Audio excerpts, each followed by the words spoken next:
Yeah, that's fair. All right. Last time we were talking about auctions, and we're going to. This room really hates me. It's just this room that's this bad. Okay. All right. We were going to start by designing an auction today. So let's start by kind of thinking of a game mechanic, either from a game that you've played or a game that you would like to make, that could have an auction associated with it.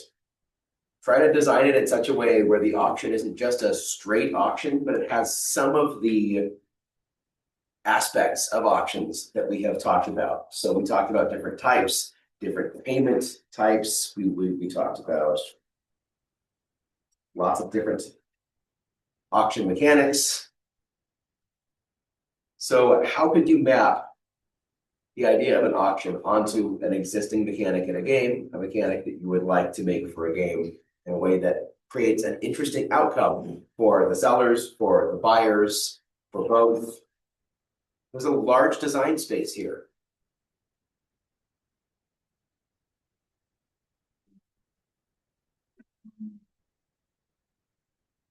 So let's spend just a few minutes thinking about that. Write down some ideas.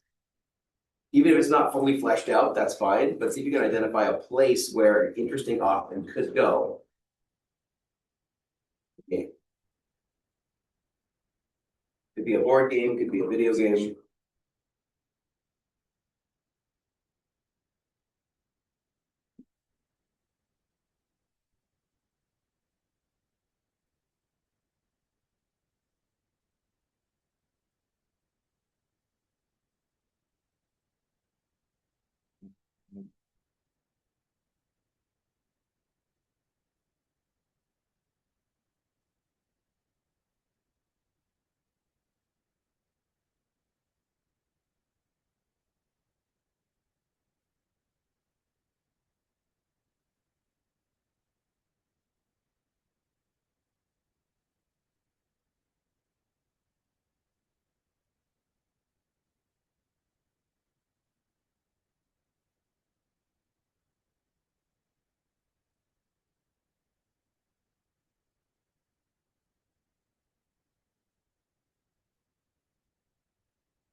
Yes. I want your he's that's probably do that. But like playing some systems of like so different sort of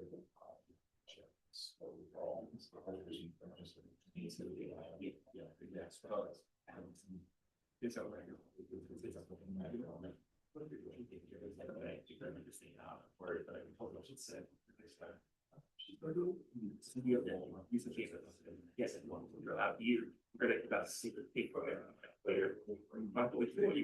we're trying to design an auction. An auction of some kind. Yep. And he's like giving a rating.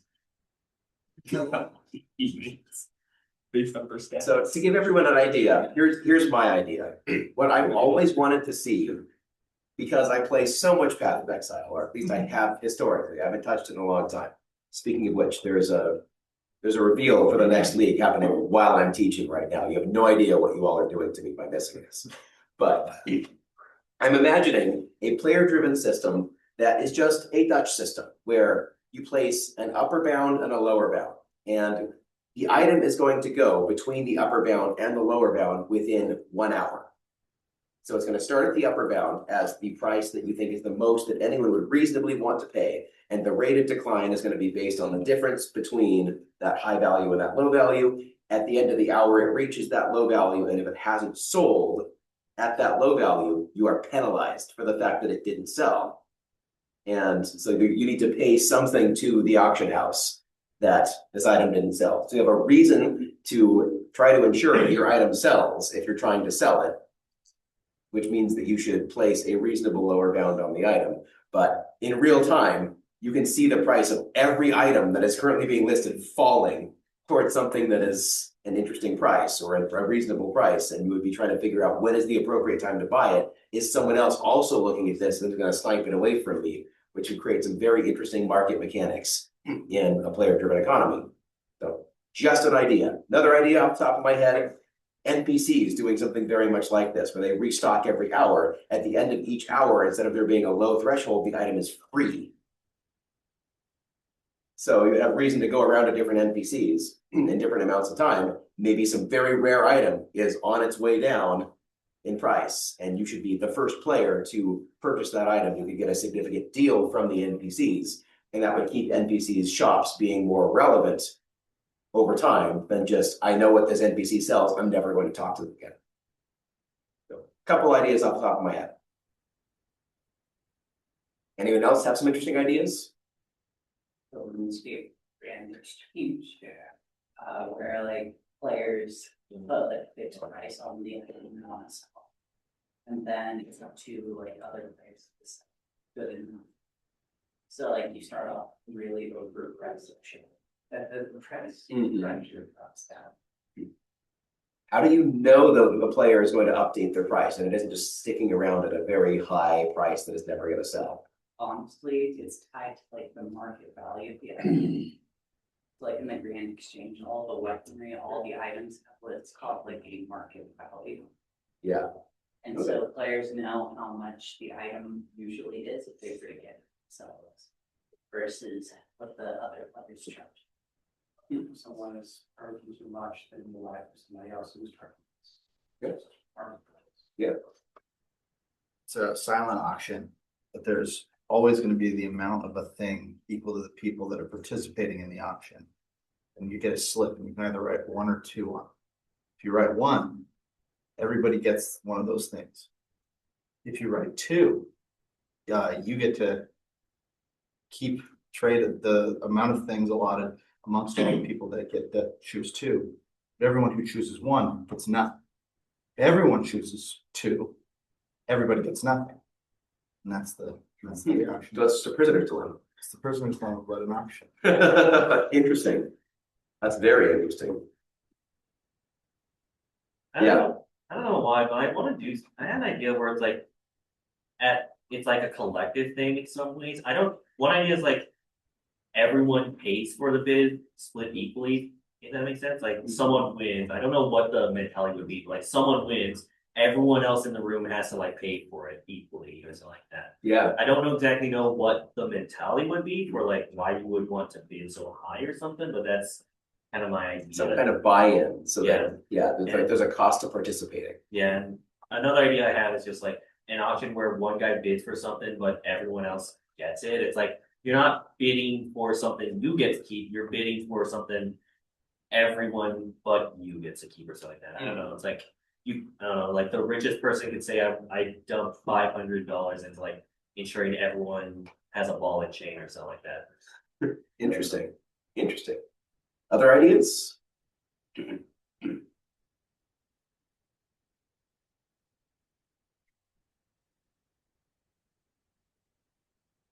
was thinking an option in one of the that could be in one of the Pokemon games where where the buyers aren't given the name, but they see it's what type it is and one of its moves and have to infer from that.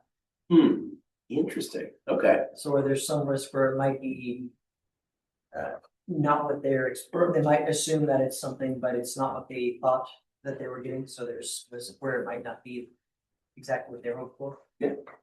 Yeah. There's this really old game, like board game called Billionaire, and it has an interesting auction mechanic where one player knows what the item is and the value of it, and none of the other players do, but everybody bids on it. But if you win it as the person, like if you have the winning bid as the person, you have to pay the bank. But if you don't have the winning bid, then everyone pays. Then the person who won it pays you. So like if it's really valuable, you can pay a lot. Yeah. But if it's not, but you only get one bid, and then everyone shows at once. So if Oh. you choose to win it and it's really valuable, then you have to pay a lot of money to the bank. But if you choose to lose it, like you bid zero, then someone else could give you a lot of money, but they could get it for cheaper than it's worth. So it's like a mind game. Yeah, I like that idea a lot. That could be a lot. How could that be embedded in some kind of multiplayer, something similar to that in a multiplayer video game? How could you come up with a trading system that has hidden information about what you are trading for or buying? Would there be any reason that anyone would want to play a game like that? Or do you want full transparency no matter what? It's an interesting question. Making game. Yeah. Like, I think it'd be cool if you could auction loot to NPCs. Yeah. So NPCs would be bidding on loot. Yeah. And, instead of like fetch quests, like fetching items from NPCs to fulfill quests.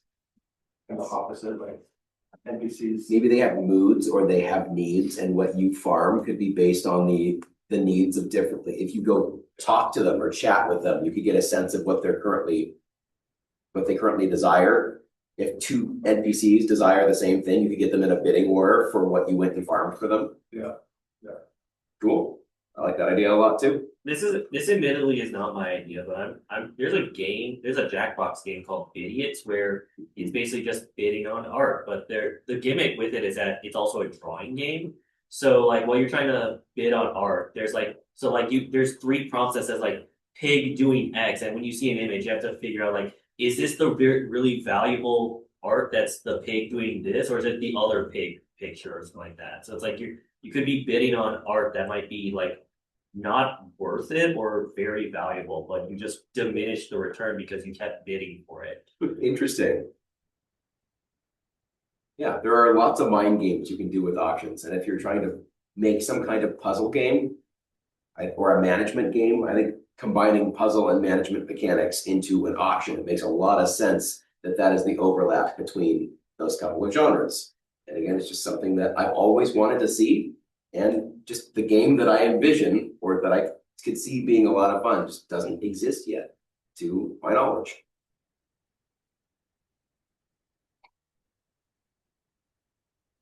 Anyone else? Yeah. so this would be a game where this was just like a one-time thing, one-time event. Some video game where it's totally not the point. Where you go into an auction house and you hear that the auction's happening, and you go in and the auction starts happening, and it's something that you really want. And every single time you bid, you'll get outbid, and you could take it to, and that's just the rules, and you'll never win. And it'll cause your players to be like, is there a way to win? Can you ever win? Like people will get interested in the r/your game about this auction. Yeah. That isn't even part of the game. It's just some Yeah. random one-off thing. Yeah. Not enough video games involve bluffing. In case that strikes someone's curiosity for something they want to make an explorer.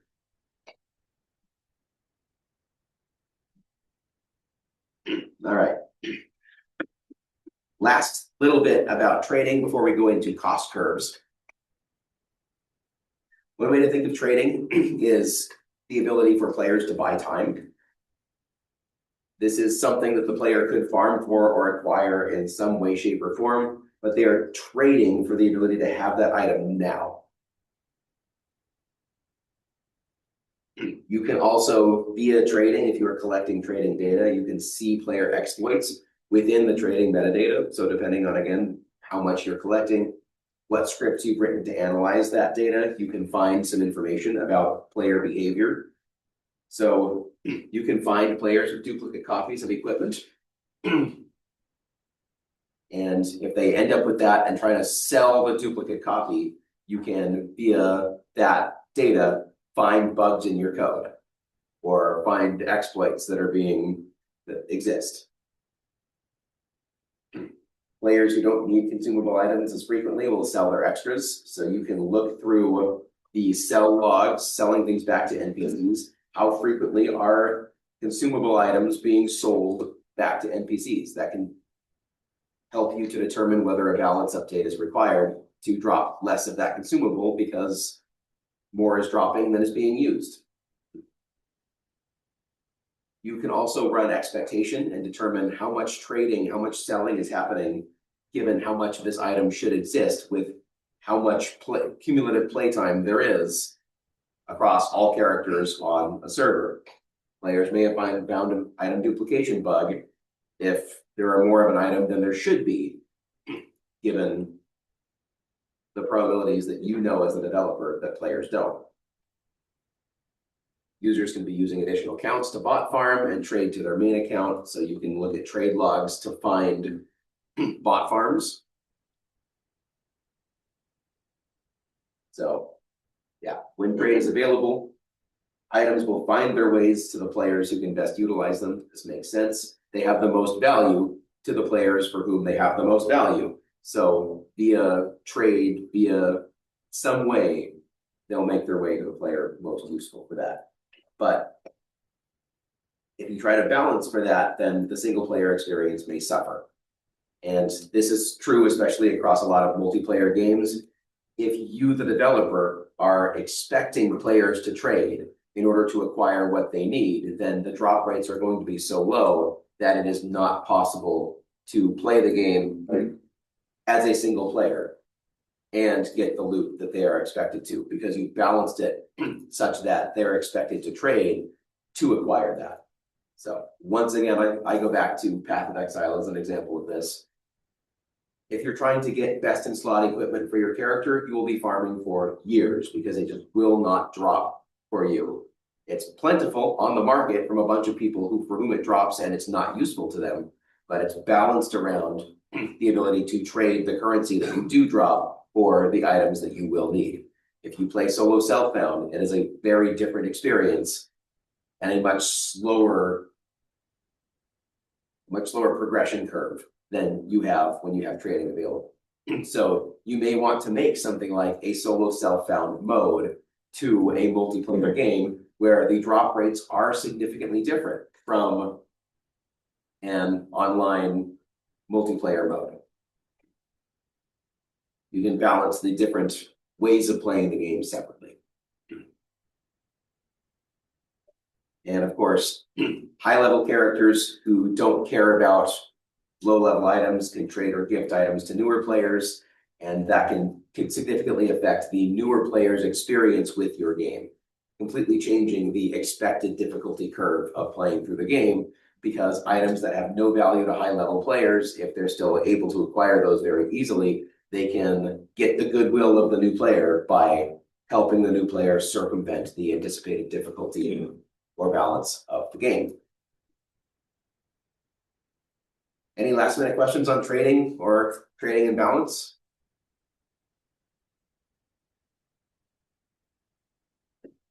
Just lots to think about from a designer's perspective. Absolute ton to think about. All right, we're getting to the most important remaining slide deck, because this is the information that you will need to be able to balance harmony so that I can assign the end of quarter paper. So I've been rushing just a little bit to get to this point so that I can get this process started. So we'll talk about transitive data and we'll talk about cost curves. Cost curves are very important for balance.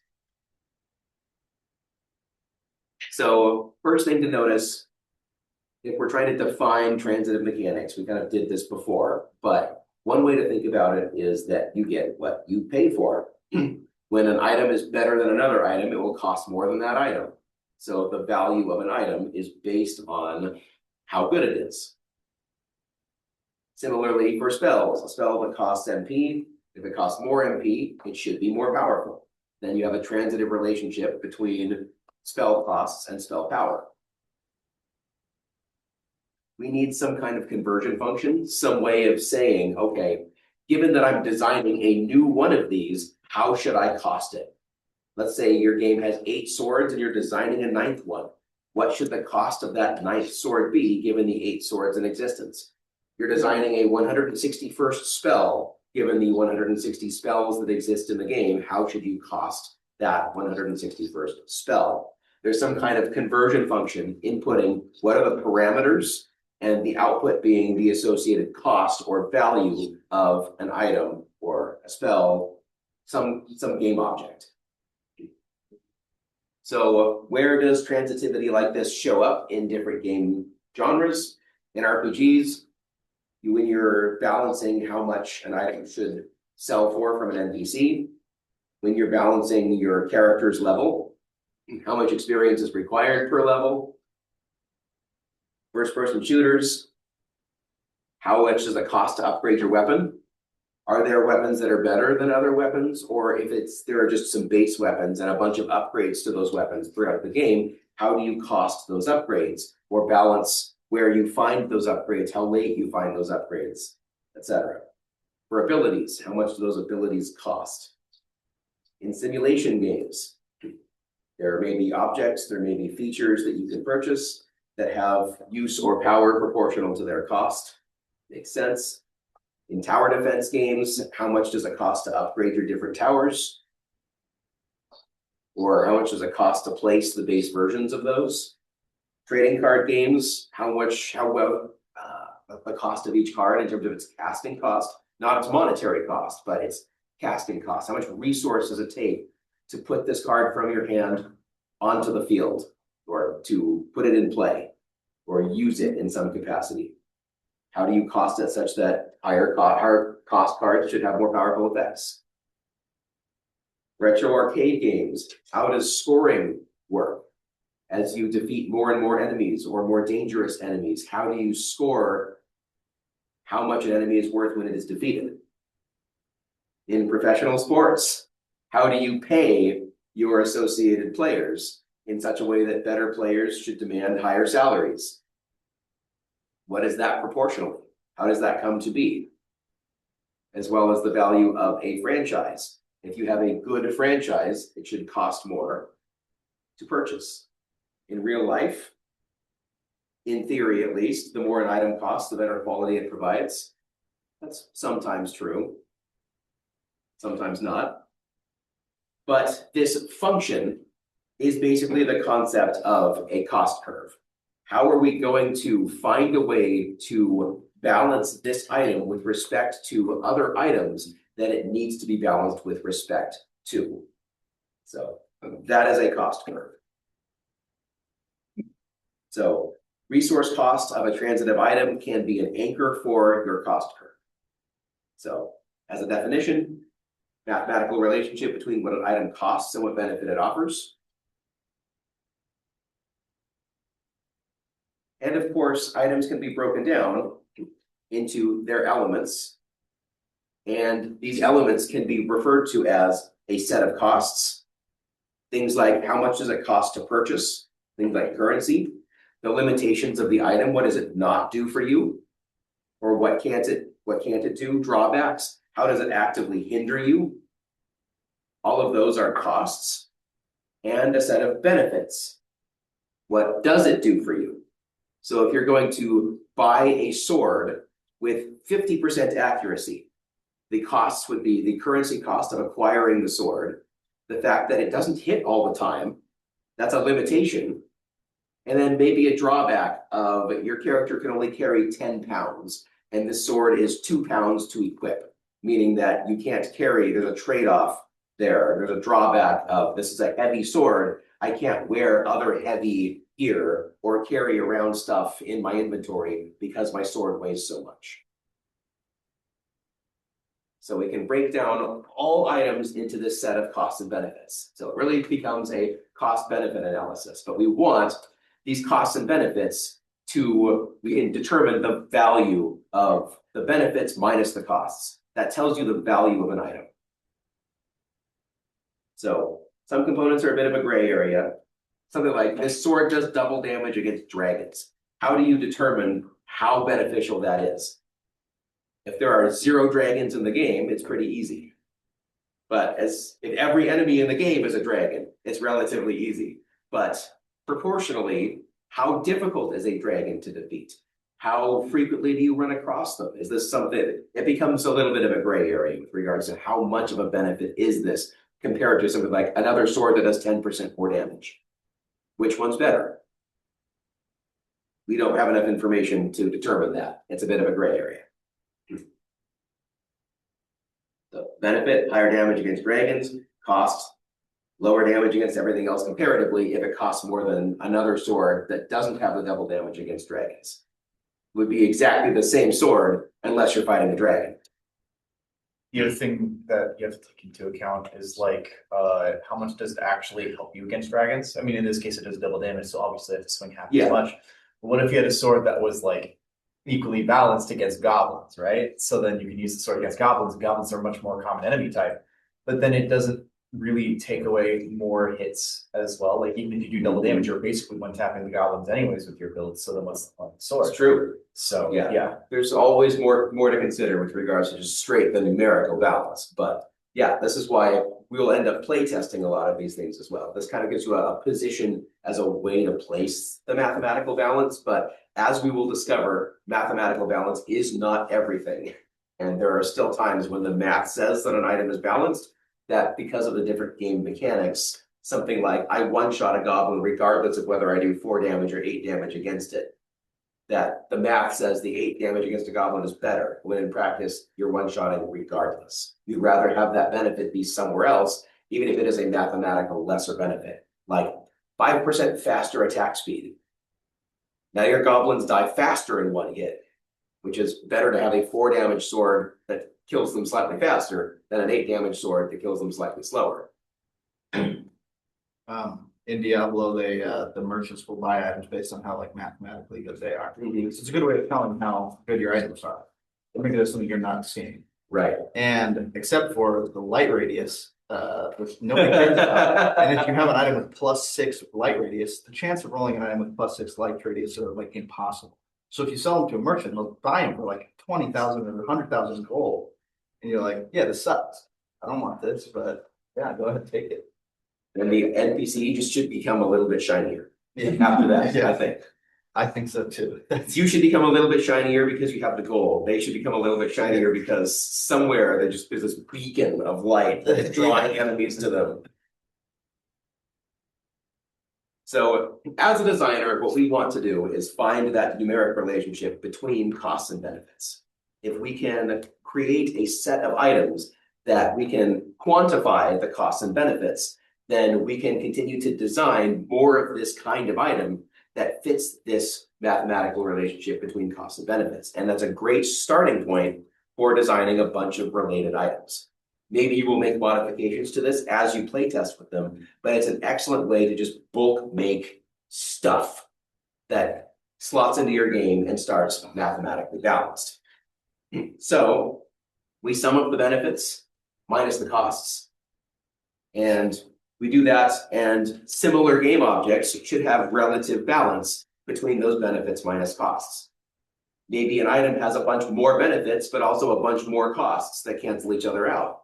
And another item doesn't have quite as many benefits and costs, but it has a few benefits. And now you have to determine if the additional benefits are worth the additional costs. But the benefits minus costs would still work out to be relatively equivalent. And that allows players to make interesting decisions about items that are still mathematically balanced. Do I get more benefit out of these benefits or more detriments out of these costs? So you will be documenting the benefits and costs of each item. We start with an anchor item. So you're going to make one item that you will declare is balanced. And then you will, it's only balanced because you say it is. There's nothing else that says this item is balanced, except that you say this one initial item is balanced. And then you will balance every other item around that, and then the rest of your mechanics around that, so that the item, call it a sword, is doing an appropriate amount of damage to your enemies. Or you can scale everything based on the anchor that is your enemy's health. Once you come up with that mathematical relationship, you can scale it linearly, you can scale it proportionally in a way that slots into the rest of your game's anchor. So you will then iteratively shape the closest unbalanced object to the balanced object, and this allows you to create and balance many objects in quick succession. Questions so far? This I find is something that many developers don't actually do, and they could really benefit from doing this. So we're going to get some experience doing this to Harmony. Where we're going from this with that final paper is you are going to be doing an analysis, a cost curve analysis of the mechanics in Harmony, and trying to use that to find the imbalanced cards. Then you're going to fix the balance of those by bringing them into a mathematical line with that. Then you will play test and determine whether the result is better. What are the mechanics that are still imbalanced? What are the cards that still don't work quite right? And try to identify why that is and fix them further. Optionally, you'll be able to add some extra mechanics and try to balance them and bring them in line with the additional mechanics that already exist. So that's where we're headed with the application of this idea, in case that helps you think about this idea. All right, how do we handle cost curves? PvP games with objects are reasonably simple. You can use an identity curve. The idea is that a point of cost negates a point of benefit. And in a PvP game, benefits minus costs should be 0. Instead of having the same value, you should find a way to have this sum to 0 for every single item in the game. And the reason for this is that every item should be balanced against itself in a way that does not give one player an advantage over another. It may be that the benefits of this item are very good in a particular area or a particular time. You may be particularly skilled at this, but the costs should offset that in some capacity. So PvP games without object costs, like fighters and MMOs, then your benefits minus costs should be something positive, something that has a net benefit. In PvE games, we want to make sure that the same chart can handle the benefits minus costs, and as the game progresses, the benefits minus costs gets higher and higher and higher to represent player progression. So yeah, as the game progresses, make items with a larger disparity between the benefits and the costs.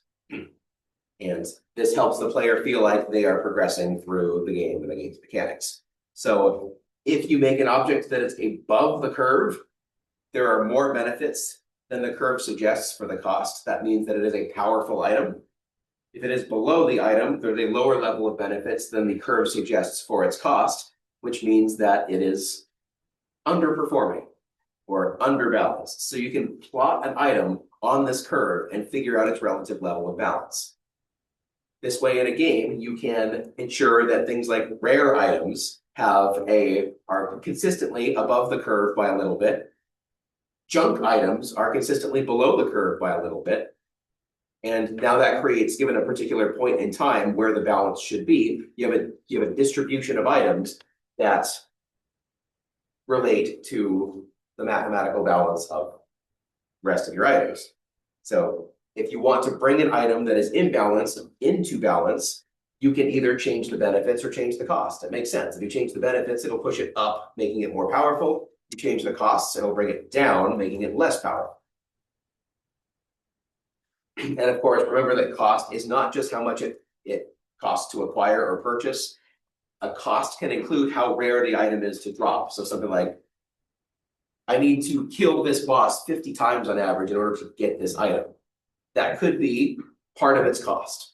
The time that it takes the player to kill this boss an average of 50 times.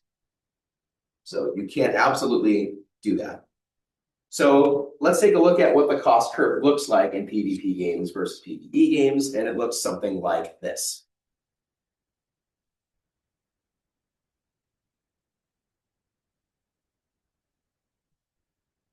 Analyze these for a second, try to figure out why this makes sense.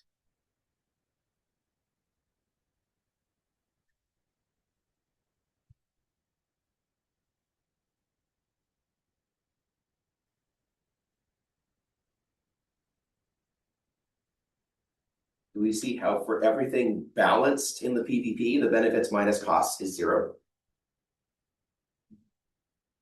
Take the Y value, subtract off the X value, and if it's balanced, then That's the same value. It's 0. But in PvE, eventually there are significantly more benefits than there are costs. And that value increases with time because you have progress on the x-axis now. So the tutorial is very far to the left and the end game is very far to the right.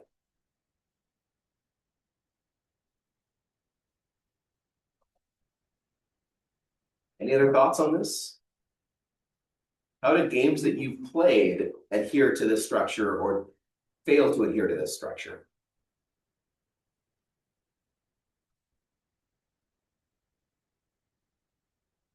I know typically in like fighting games, the cost benefit analysis is usually referred to as like a risk / reward, right? Like what's the risk that you give up as the cost? Like how long does it take? So like what's the likelihood of you getting punished for it, right? And the reward is like how much do you get if it does connect, right? Like do you get like a lot of like to get a combo? Do you just get space? Like, and then it's very easy to see like where things would be on the curve, like relative to that when I'm like thinking about different moves, because it's like, oh, Yeah. this thing is overtuned in this way, and it's obviously above the balancing curve because the reward is way too high, or the risk is just way too high, so it's way below. Yeah. the curve. Yeah, benefits can be things like damage, costs can be things like how much charge up time does the move take to make. If you're doing some kind of big Hadouken, then it's going to take a little while to charge that up. And you would expect as a player to receive a benefit of more damage when it connects, given that it's interruptible. You need to have your opponent maybe down and recovering and getting up in order to decide that they can't interrupt my ability to do that. So it becomes conditionally good. But that would have a high cost, high benefit. I think Magic's a good example for like something that sort of applies, but also like doesn't. Like the players kind of figured it out. Mm-hmm. Like how much should a counter spell be worth? How much should a 10/10 with trample cost? You know, Right. like, so like the meta really exists exclusively of things that are above the curve. Realistically, like with this, like most cards in a set play by those rules. Like if there's a counter spell that's at instant speed, it's going to be more than one blue mana, you know. So everyone plays with the stuff that's above the curve in that situation. So the curve is defined kind of as the balance of the rest of the set. Right. So it's like that's why I'm saying like the players kind of make it a little. Yeah. Yeah. Any other thoughts?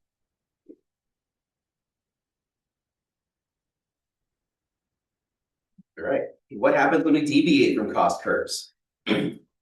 Cost curves are just an approximation. It is a mathematical way to relate objects to each other, but I tried to, at the beginning of this, talk about how, you know, 4 damage sword and an 8 damage sword, both of which one-shot the enemies in the game.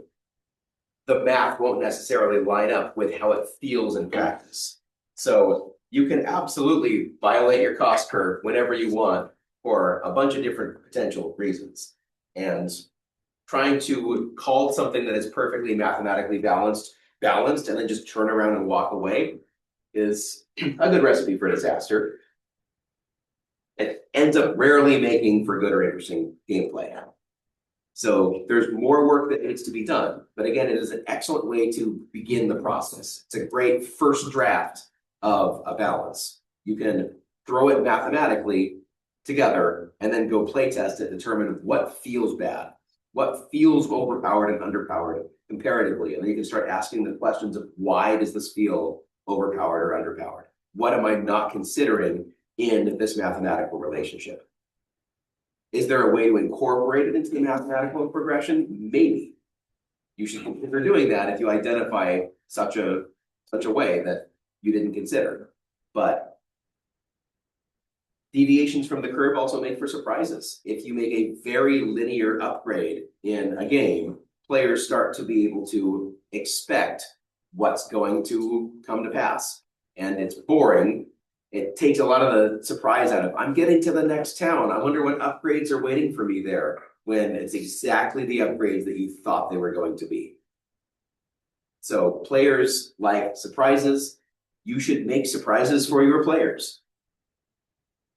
If progression is perfectly mathematical, decisions feel less meaningful. It just feels like you're doing what you've already done. So.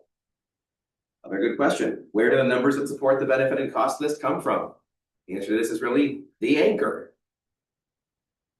So if we're trying to figure out what the benefits and costs of an item are, tie it back to health to whatever extent that you can.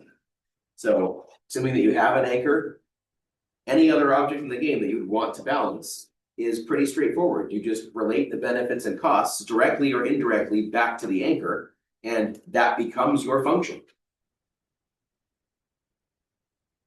So it means that creating any new items you want for your game is pretty straightforward. It also means that determining that an item is balanced or not is straightforward. You just plug it into the math. That said, making the initial cost curve can be a lot of work. Once you go through that process, though, you can create a near unlimited number of items that adhere to that cost curve. So make sure that you go through the work to do that. We're going to get some examples of that as well. I'm going to give you some game mechanics and have you come up with a cost curve for it, or determine what is imbalanced given some similar items. We'll get to that in a bit, but you can build cost curves for just about any progression mechanic. So weapon options that grow more powerful over time, monsters that grow more damaging over time, that's a cost curve. For PvE games, building the cost curve procedurally. Sword that deals 36 to 50 damage, having an attack speed of 2 attacks per second.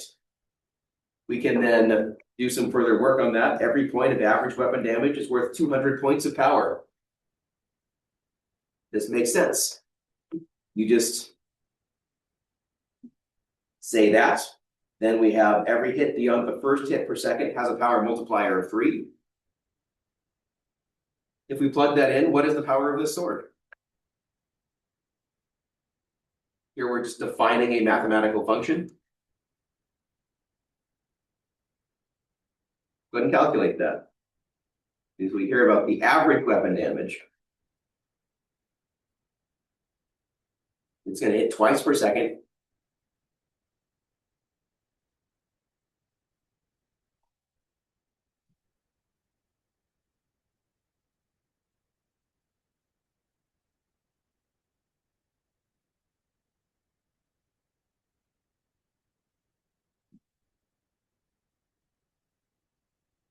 What do we get?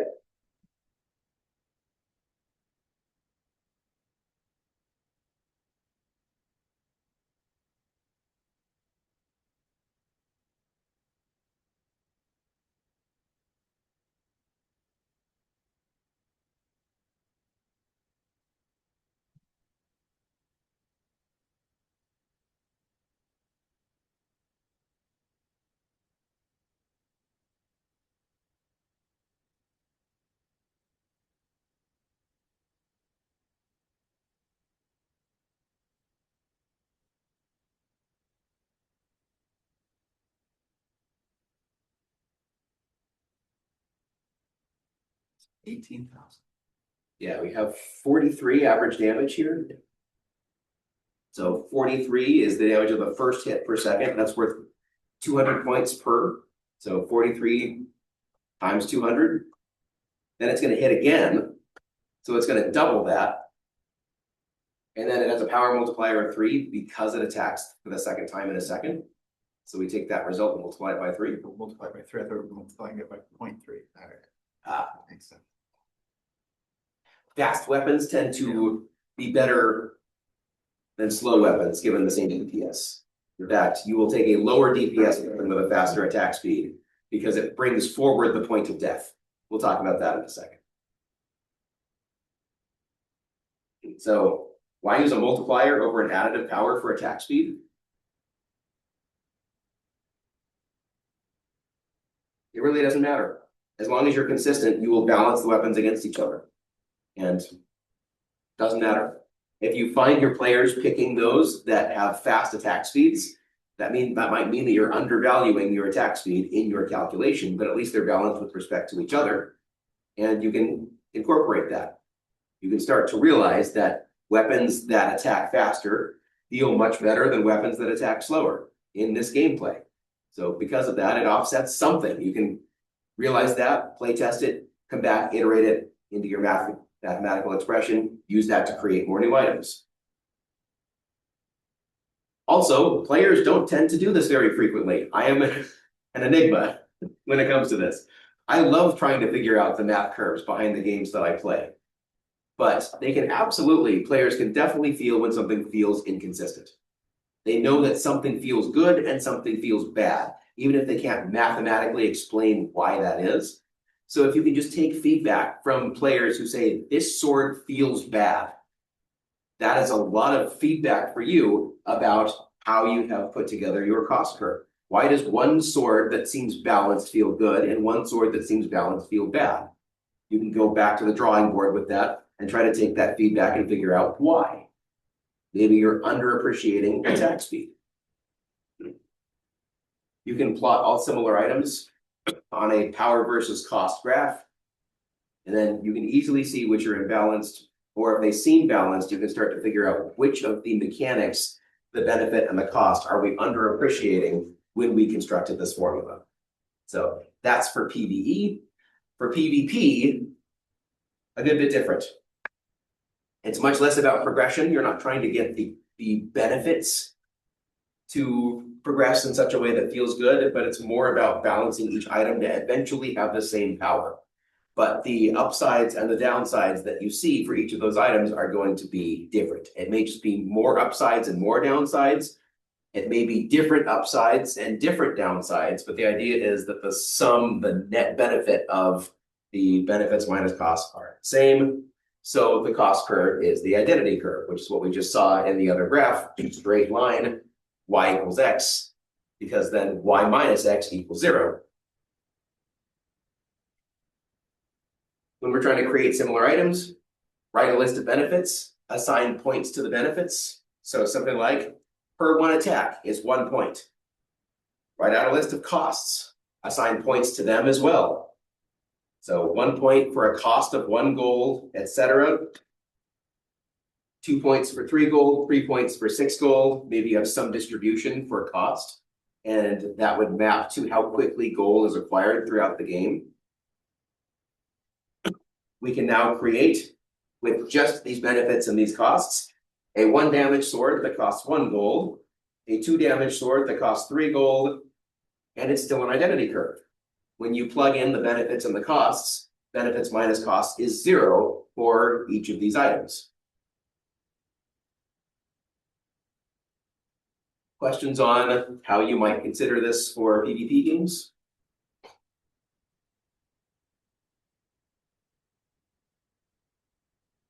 All right. Here's where it starts to get dense. And do I want to start this with 1 minute to go in class? I will at least introduce it, but we're not going to start the process of going through this until tomorrow. So when the curve is trivial, when it's the identity curve, you will just say list of all benefits and all costs. When you design an item, you're going to take some subset of benefits and some subset of costs that offset. Determine the value of all of the resource costs. So how much does the item cost in terms of time, in terms of currency, etc. Determine the value of the most common benefits that appear on just about everything that we're trying to balance, and then iteratively work your way to more rare and more complex benefits. From there, you can consider things like, if there are multiple benefits, are those benefits additive with each other, multiplicative with each other? Something else, do we know what I mean by additive versus multiplicative with each other?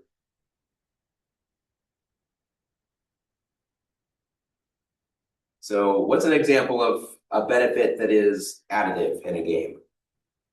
Would it be like a flat increase to something? Yeah, I have a sword that does 6 physical damage, and as a modifier, it adds 3 fire damage. The total damage there is going to be 6 plus 3, they add together. On the other hand, attack speed is usually multiplicative. I have a sword that does 6 damage, but attacks once per second. A sword that does 6 damage, but attacks twice per second. The attack speed multiplier of doubling the attack speed doubles the damage output.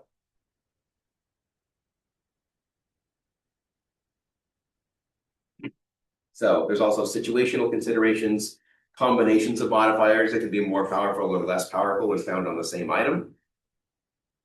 There can be randomized, the benefit that occurs 50% of the time worth more or less than 50% of the benefit if it were to occur 100% of the time. These are the kinds of considerations that you would want to make when designing a cost curve like this. There is also strategic value in deterministic outcomes. When the player can plan for what the item is going to do or how it is going to perform, there is value in that consistency. And we'll come back to this tomorrow. But hopefully this is food for thought. And start thinking about harmony with respect to cost curves. I'll start revealing the assignment. And we have another day or two to talk about cost curve and actually get some experience with it. But start thinking about it with the perspective, how valuable is raw 1 compared to damage 2, compared to discard 1, compared to how would you go about figuring out how to map that to something mathematical? And we'll talk more about that tomorrow. I knew this was coming because Advent the gathering for our program to think like this. Yes. It's like the whole thing about